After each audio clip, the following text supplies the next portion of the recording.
It is I, the Rakugo Master. Other people will tell you that they are the Rakugo Master.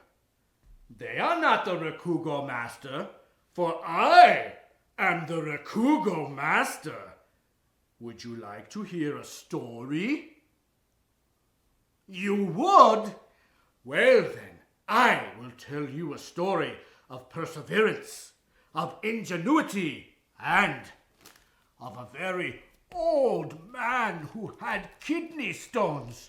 You see, once, a long time ago in the village, there lived a young boy who stayed with his 97-year-old grandfather. They had many adventures together and had lots of fun. One day, they had plans to go to the festival where they were going to eat fried pickles and see a magical display of puppetry. But when the young boy awoke, he heard his grandfather screaming in terrible agony. "Oh, I'm in agony! The young boy ran to his grandfather saying, "Hey, grandfather, whatever could the matter be?" "Oh, boy, I've got kidney stones and they burn like the devil." The young boy said, "What can I do?" "You gotta go to the market. You gotta buy herbs and medicines to heal me, but you gotta find some money first. This isn't Canada and we don't have free health care." Oh, the boy ran from the house, determined to help his grandfather escape the terrible torture of the kidney stones. He looked for a job so he could find money, and he got one immediately, selling toothbrushes. He was given a huge box of toothbrushes and sent out to go and sell them. Well, he walked up the street and he walked down the street, but no one would buy his toothbrushes. He was not a very good toothbrush salesman, and he went home sad and dejected. He could hear his grandfather from all the way down the street. It's getting worse! The young boy had a very sleepless night, but he was determined to help his grandfather, and the next day he took his big box of toothbrushes and set out once again.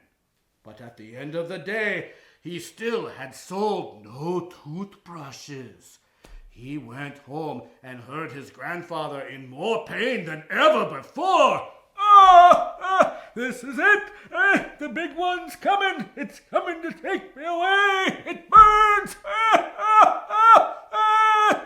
The young boy vowed to help his grandfather escape the torturous kidney stones, and the next day he went out once again. This time he went to the busiest intersection of the busiest street in the village. He took with him 2 containers. One was full of chips, and the other was full of dip. And he would invite people passing by to have free chips and dip. They would take a chip, they would put it in the dip, and then they would eat it, and they would say,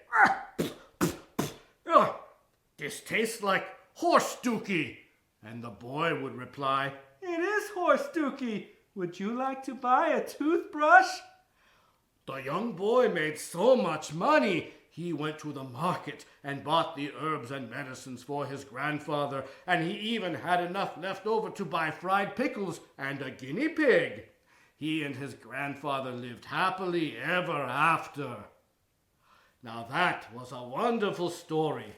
Stay tuned next time, and you will hear another story from the Rakugo Master.